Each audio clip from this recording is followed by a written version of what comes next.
Welcome back to my channel. Hope you all are doing extremely great. Hope आप अपने घर पे हैं, पूरी तरीके से सेफ है। आज का जो वीडियो होने वाला है ना, वो हमारे फ्रेशर्स या फिर जिन्होंने जस्ट स्टार्ट किया है अर्न करना, अभी उनकी सैलरी जस्ट आनी शुरू हुई है, कुछ कुछ पैसों की बरसात उन पे हो रही है, उनके लिए ना काफ़ी ज़्यादा काम में आने वाला है। बिकॉज आज हम बात करने वाले हैं how to save, how to make your own budget, ठीक है। एंड ये स्पेशली ना कभी कभी मैं सोचती हूँ मेरे लिए भी काम में आएगा, क्योंकि बहुत सारे लोग होते हैं ना जिनकी नई नई सैलरीज आती है, उनको लगता है कि मैं क्या खरीदूँ क्या ना खरीदूँ। कितने सारे हमारे शौक होते हैं जो हम आई बिलीव जब कॉलेज में होते हैं, अपने पेरेंट्स के ऊपर डिपेंडेंट होते हैं, तब हम इतना नहीं कर पाते, क्योंकि कहीं ना मन में एक हल्की सी क्या कहते हैं उसको, झिझक होती है पेरेंट्स से मांगने के लिए कि यार हमारे पेरेंट्स ऑलरेडी हम पे इतना सारा इन्वेस्ट कर रहे हैं, इन्वेस्ट इन द सेंस खर्च कर रहे हैं, एंड उस पर से हमें और भी कुछ हमारी जो क्या मनोकांक्षा है, क्या क्या कहते हैं कि बहुत सारी हमारे जो ड्रीम्स होते हैं वो फुलफिल करने के लिए थोड़ा सा ना हम झिझक जाते हैं। तो ऐसा होता है ना, जैसे जॉब लग जाती है वैसे सोचते हैं ये करेंगे वो करेंगे, उसके बाद में हमें रियलाइज होता है जैसे ही मंथ एंड हो रहा होता है, जब सैलरी आने की वाली होती है कि भाई, या फिर ईयर एंड पे कि हमने तो कुछ सेव ही नहीं किया। तो ये वीडियो ना काफी ज्यादा हेल्प करने वाला है उन लोगों के लिए। एक बेसिक सा ही है, ज्यादा कुछ आपको ऐसे ही एक बोल देना कोई बहुत ज्यादा कोई एक क्या कह सकते हैं कि बहुत एक ऐसा डिफिकल्ट वाला टास्क नहीं, बहुत सिंपल सा होने वाला है, आपको बहुत प्रॉपरली समझ में आएगा। और मैंने बहुत ज्यादा ना सिंप्लिसिटी के हिसाब से इसको ना सेग्रीगेट किया हुआ है। सो या without any sort of further do, let's get jump into the video. यहाँ पे हम बात कर रहे हैं सेविंग्स की। तो सेविंग्स आप किस तरीके से कर सकते हो, क्या क्या आपको चीजें ध्यान में रखनी है, ताकि ना हर महीने आपको वापस अपने पेरेंट्स से ना पैसे मांगने की जरूरत ना पड़ जाए, ठीक है। सो एक हम छोटा सा चीज ले लेते हैं कि आपको एक एग्जाम्पल के थ्रू मैं आपको समझा देती हूँ। आई बिलीव बहुत ज्यादा ही हेल्पफुल होगा वो। मान लेते हैं अगर आप फ्रेशर हैं एंड आपकी सैलरी पैकेज है 20,000 रुपीज इन हैंड आपको मिलता है, ठीक है। तो यहाँ पे आप किस तरीके से अपने नीड्स, अपने वॉन्ट्स और अपनी सेविंग्स को देखोगे, ठीक है। तो हम मान लेते हैं कि आपने 12,000 थे वो आपके रेंट पे चले गए, मतलब एक 20,000 में से 12,000 रुपीज आपने, उसमें आपका रेंट आ गया, आपका किराना आ गया, आपका जो राशन पानी है, देन आपके थोड़ा सा हल्का फुल्का ट्रांसपोर्ट आ गया। डिपेंड करता है आप किस तरीके से ट्रांसपोर्ट यूज कर रहे हो, ठीक है। जितनी ज्यादा आपको मतलब नीड्स है, मैं मिनिमम से मिनिमम बता रही हूँ। अगर आप मेट्रोपॉलिटन सिटीज में हो, ऑब्वियसली आपका रेंट जाएगा मिनिमम से मिनिमम 7,000 to 8,000 रुपीज। उसमें आप 2,000 आपके राशन का ले लो, 500 रुपीज आपकी इलेक्ट्रिसिटी बिल का ले लो। ऑब्वियसली आप बड़े शहर में रह रहे हो, आप अकेले तो रहोगे नहीं। अगर आपकी सैलरी 20,000 रुपये महीना है तो, और अगर रह रहे हो तो मैं बोलूंगी भाई किसी और को ले लो साथ में, इतना खर्चा मत करो खुद पे, ठीक है। Because you have just started to earn, ठीक है। तो 500 रुपीज आपकी इलेक्ट्रिसिटी बिल हो गया, लेट्स से, और 500 रुपीज आपका जो 500 या 250 रुपीज जो हो गया आपका नेट का बिल आ गया, ये सारी जो चीजें हैं। एंड बाकी का 1,000 रुपीज आप ले लो ऑटो का खर्चा इधर उधर आने का। सिर्फ ऑफिस तक का मैं बोल रही हूँ, मैं उसमें वो पार्ट नहीं गिन रही हूँ जो कि आपको आपके खुद के मर्जी के लिए, जैसे अगर आपको क्लब जाना है तो उसमें आप कैब आप ले रहे हो, मैं वो नहीं बोल रही हूँ, ठीक है। ये नॉर्मल का जो होता है ना, डेली रूटीन का जो आपका है ऑफिस आने जाने का, आई बिलीव अब तो वो खर्चा कम हो गया होगा, बट स्टिल अगर कोई जा रहा है तो उस ट्रांसपोर्टेशन से मैं बेयर मिनिमम वो बात कर रही हूँ। अगर आप कैब इस्तेमाल नहीं करते हो तो, और आप पब्लिक ट्रांसपोर्ट यूज कर रहे हो तो उसके रिगार्डिंग, तो आप मिनिमम से मिनिमम ना आपको 12,000 रुपीज तो जाएगा ही जाएगा आपके खुद के नीड्स में।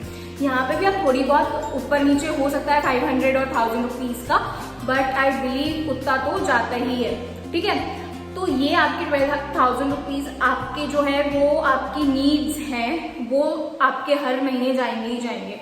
तो आपने ये 12,000 रुपीज तो अलग है रख दिया, ठीक है। बचे आपके 8,000 रुपीज, ठीक है। अब इस 8,000 में आपके भी अपने अपने प्लान्स होते हैं, आपको भी कपड़े खरीदने हैं, आपको भी अपने फ्रेंड्स को गिफ्ट करना है। सो जो मतलब हर लोगों का होता है यार, जैसे कमाने लगते हैं ना, एक सॉर्ट ऑफ रिस्पॉन्सिबिलिटी वाली फीलिंग आ जाती है, नहीं यार उसने तब किया था, उसको ऐसे देंगे। जहाँ पे हम देते थे नॉर्मल से कुछ भी वाउचर गिफ्ट कर दिया, ये कर दिया, वो कर दिया, अब थोड़ा स्टैंडर्ड बढ़ जाता है। जैसे कमाने लगते हो ना, तो आप कहाँ पहले नॉर्मल मैक्स से कपड़ा खरीद रहे होगे, तो अब आप जाओगे ज़ारा, H&M से कपड़े खरीदने के लिए, और अगर बहुत अच्छी होगी तो कोई और भी जाओगे। तो इस तरह से ना आपकी वो भी चीज़ें बढ़ जाती है। तो उस तरह को मतलब कपड़ा, आपकी नॉर्मल क्लबिंग या आपको कुछ खाना वाना हो गया तो अभी तो सब बंद ही होगा, बट स्टिल आपके वो 5000 रुपीज़ उस मंथ के आप उस चीज़ में पकड़ लो, ठीक है। एंड बाकी के जो आपके 3000 रुपीज़ है ना, उसको आप सेव करो। तो सेव करने की भी कुछ कुछ टेक्निक्स होती हैं। जैसे मैं अभी जस्ट स्टार्ट किया है मैंने सेव करना, सच में मैं ये वीडियो बना रही हूँ ना, मतलब मैंने खुद के खर्चों पे कंट्रोल देखा तब जाके मैं ये वीडियो बना रही हूँ। उससे पहले मतलब मैंने तो ऑलमोस्ट मुझे 2.5 साल हो गए काम करते हुए, लेकिन मैंने आज तक 1 रुपया भी सेव नहीं किया, सच बता रही हूँ। और ये बहुत शर्मनाक बात है कि आपने कुछ भी नहीं सेव किया। तो स्टिल जब आप कुछ भी सेव नहीं करते हो ना, तो आप हमेशा हर चीज़ से डरते हो कि व्हाट इफ अगर कल को कुछ जॉब रही ना रही तो क्या आगे का 1-2 महीना कैसे सर्वाइव करेंगे। तो इस चीज़ के लिए भी ना बहुत ज़्यादा इंपॉर्टेंट है टू सेव। मतलब वो पैसा तो आपको टच ही नहीं करना। आप मैं बोलती हूँ अगर वो पैसा टच नहीं कर रहे हो तो मेक इट लाइक उससे भी पैसा कमाओ ना, तो उसको आप कहीं ना कहीं इन्वेस्ट कर दो। अगर इन्वेस्टमेंट के बारे में इतना नहीं जानते हो तो आई विल सजेस्ट आप गोल्ड में इन्वेस्ट करो, ठीक है। गोल्ड में कर सकते हो। कुछ लोग होते हैं एफडी में डालते हैं, वैसे तो एफडी जनरली डालना नहीं चाहिए क्योंकि उससे इन रिटर्न आपको कुछ मिलता नहीं है, और जो भी कुछ होता है ना प्रोसेस एक लॉन्ग टर्म के लिए लॉक हो जाता है। बट अगर आपको वो भी ठीक लग रहा है वो भी करो। बाकी तो मैं भी कुछ इतना ज़्यादा इन्वेस्टमेंट के बारे में कुछ जानती नहीं हूँ, सच में मैं भी बहुत ही ज़्यादा एक टाइप ऑफ अ फ्रेशर हूँ। बट आई बिलीव लोगों को गोल्ड में करना चाहिए। अगर एफडी वगैरह आपके पेरेंट्स बोल रहे हो तो डाल दो, या फिर आप उस पैसों को ना छुओ भी मत, या फिर हल्का फुल्का जो होता है ना आपके म्यूचुअल फंड्स या फिर स्टॉक वॉक में जो हल्के फुल्के होते हैं, ज़्यादा इन्वेस्ट मत करो एकदम से कि नहीं यार आज कुछ तूफानी करते, मैंने 3000 रुपये डाल दिए इधर उधर और पता चला सब डूब गए। तो इस तरीके से मत करो, ठीक है। Learn something out of it, या फिर हो सकता है तो बेसिक से स्टार्ट करो। छोटा एफडी हो गई, या फिर मतलब छुओ भी मत, या फिर अगर आपका सैलरी अकाउंट है तो उसको अपने कुछ सेविंग अकाउंट में डाल दो, फिर उधर से मत निकालो, बट उससे आपको इन रिटर्न कुछ नहीं मिलता। तो मैं इन रिटर्न वाली बात कर रही हूँ यहाँ पे। तो इस तरह से ना आप उसको भी इन्वेस्ट कर सकते हो। अब क्या होगा, आपकी 1 साल तक लेट्स से 20,000 रुपये होगी, 1 साल के बाद में 25,000 सैलरी हो गई, ठीक है। तो 25,000 से आपके जो वॉन्ट्स होंगे वो तो उतने ही होंगे, आपका रेंट जो है, आपका आने जाने का जो खर्चा है वो तो उतना ही रहेगा, ठीक है। अब वो तो ऐसा नहीं कि 12,000 से एकदम से 20,000 हो गया भाई कि चलो मेरी सैलरी बढ़ गई तो मेरी रेंट भी उतना बढ़ गया या ये हो गया। थोड़ा हो सकता है 500-1000 रुपये ऊपर नीचे, ठीक है। आपके जो नीड्स है वो आपके उतने ही रहेंगे, सॉरी वॉन्ट्स नहीं, आपकी जो नीड्स है ना वो आपकी उतनी ही रहेगी, वो उसमें थोड़ा सा भी नहीं आएगा। हल्का फुल्का हो सकता है कि अगर ऑफिस स्टार्ट होगी तो 500 रुपये एक्स्ट्रा का ऑटो का लग रहा है या ये कम लग रहा है, उस तरीके से वो हो सकता है, पर उससे ज़्यादा नहीं होगा, right.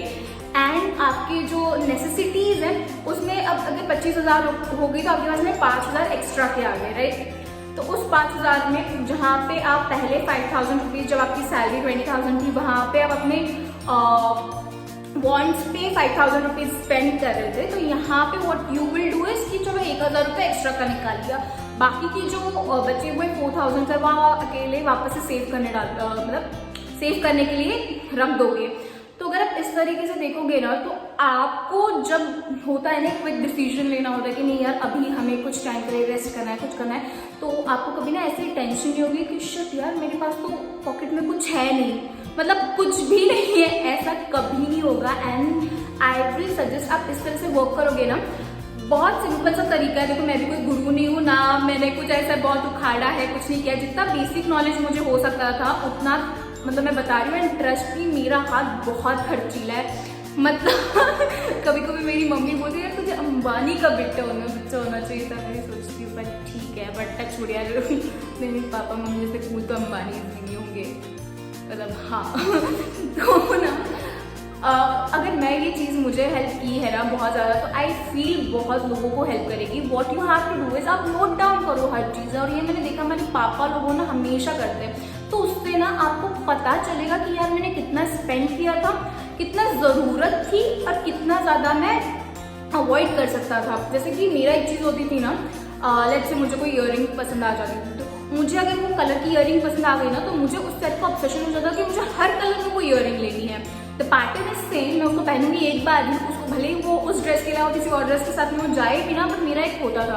But when I started writing it down note में, जो भी खर्चा होता है वो मैं लिखते गई, तो मुझे पता चला यार इतना फालतू का खर्चा मैंने किया है ना जिंदगी में जिसकी कोई आवश्यकता नहीं थी। एंड ट्रस्ट मी, ये अगर आवश्यकताएं कम हो जाएंगी ना, तो आपके जो पैसे हैं जो आपके फालतू में जा रहे हैं, अगर वो बचते हैं तो उसको ना आप मतलब एक इमरजेंसी के टाइम पे भी वो काम आ सकते हैं। लेट्स से व्हाट इफ आपका जॉब चला गया, व्हाट इफ अगर कुछ हो गया, आपका बिजनेस नहीं वर्क किया, तो ये जो आपका इमरजेंसी अमाउंट है, I will call it not as a savings, I will call it as an emergency amount, कि वो इमरजेंसी अमाउंट ना आपको कभी भी ना मतलब ऐसा होपलेस फील होने नहीं देता कि यार अब तो कुछ होप ही नहीं है, मेरे पास कुछ भी नहीं है। Trust me, if you have money, लोग बोलते हैं money can't buy you happiness, but it can buy you things, and things are very necessary nowadays. Nowadays it's like कि अगर आपके पास में चीज़ें हैं,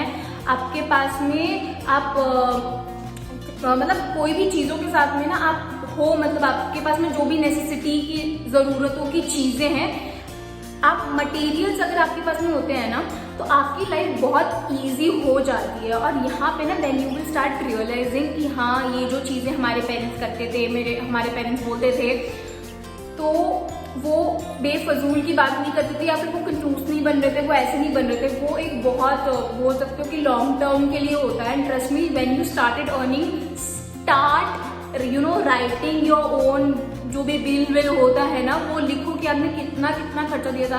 आई will tell you, I kid you not, my father writes like रोज everything, not रोज, अभी भी करते ही हैं, ही मतलब पूरा जो भी अगर वो कुछ भी खर्चा करते हैं ना, he put it down and note it down, and I even started this. And trust me, मेरा आधा कर्जा मुझे लगा यार इसकी जरूरत ही नहीं थी, मेरे पास 4 पड़े हुए थे, मैंने क्यों 5वां ले लिया, मैंने क्यों 6वां ले लिया। एंड इन रिटर्न मुझे कुछ मिला नहीं उसको लेकर, वो मिला वो था 2 मिनट की खुशी कि oh I have this, but what if वो एक बार पहनने के बाद में ना उसको ज़्यादा मैं फैसिनेट भी नहीं कर सकी। तो इस तरीके से ना आप इन्वेस्ट करो, राइट इट डाउन कि आपने क्या क्या किया था, क्या क्या आपके फिजूल हुए, कुछ हुए, क्या नहीं हुए, ठीक है। तो इस तरीके से ना आप नोट डाउन करो, it will help you a lot, especially if you are started earning initially 4-5 साल होते हैं ना हमारे, तो वो एक अलग ही स्वैग होता है कि हाँ अब हम कमा रहे हैं, ये कर रहे हैं, वो कर रहे हैं, हम बहुत सारी चीज़ें होती हैं जो हमने सोचा होता है बचपन में कि नहीं हम ये करेंगे, हम जब हम बड़े हो जाएंगे, जब हम कमाने लगेंगे, वो करो, but it will take time. And please don't do such kind of stupidity कि एकदम से आप कमाने लग गए और आपने एक बहुत अच्छी लाइबिलिटी ले ली अपने सर पे, आपने कार ले लिया, आपने ये ले लिया, आपने वो ले लिया, आपको EMIs भी भरने हैं उसके बाद में, क्योंकि you have just started earning. आप अगर 5 लाख की कार भी ले रहे हो तो आप ज़्यादा से ज़्यादा 1 लाख या 1.5 लाख रुपये डाउन पेमेंट कर रहे हो, अगर आपकी सैलरी है भी उतनी, तो आप उसके बाद में आपको जो भी होगा वो EMIs आपको पे करने पड़ेंगे। And trust me, when it comes to like EMIs, it's a liability, आपको आगे का वो सोचने ही नहीं देता। अगर आप आगे चल के खुद का भी कुछ करना चाहते हो तो आपके दिमाग में होता है कि नहीं यार मुझे EMIs भरनी नहीं है, मुझे EMIs भरनी नहीं है, मुझे ये करना नहीं है, मुझे वो करना है, तो आपके ऊपर वो एक लाइबिलिटी है, it's not an asset. Trust me, whether you can save your money, you can invest your money, you can make it double, मतलब डबल तो नहीं बोल सकते, बट थोड़ा थोड़ा तो कुछ इन रिटर्न आएगा। इन्वेस्ट करना है तो आप करो, गोल्ड पे करो, आपने कोई लैंड ले ली, बट स्टिल इस तरीके से करो कि आपको ना टेंशन ना हो कि अगर आपको कुछ स्विच भी करना है या आगे कहीं और भी जाना है, लेकिन अगर आप सोच रहे हो कि नहीं यार अब मैं खुद का करूँगा, खुद का एक स्टार्टअप स्टार्ट करूँगा, या फिर छोटा सा बिजनेस खोलूँगा, तो उस टाइम पे ना ऐसे जो EMIs जैसी चीज़ें होती हैं ना, it can't give you that kind of thing, वो डर हटाती नहीं है आपके अंदर से कि हाँ आप एक बहुत बड़ा स्टेप लो आगे, because you have that thing कि शिट यार व्हाट अबाउट माय EMIs, अगर मेरे को सैलरी नहीं मिलेगी तो मैं कैसे करूँगा, वो कैसे करूँगा। तो ये सारी चीज़ें भी ना प्लीज़ गार्ड बांध लो। If you are a fresher, obviously if you have experience, you know this thing, ये ऑटोमेटिकली 1.5-2 साल जैसे आप काम करते हो ना, आपको ये सारी चीज़ें समझ में आती है कि which is right thing for you, which is not, ठीक है। आप प्रॉपर तरीके से ना देखो and don't be like stupid. आपने अर्न स्टार्ट किया, you never know what is going to happen. Pandemic से पहले लोगों को पता नहीं था कि अचानक से लोगों की जॉब चली जाएगी, अचानक से उनका बिजनेस ऐसे डुब हो जाएगा।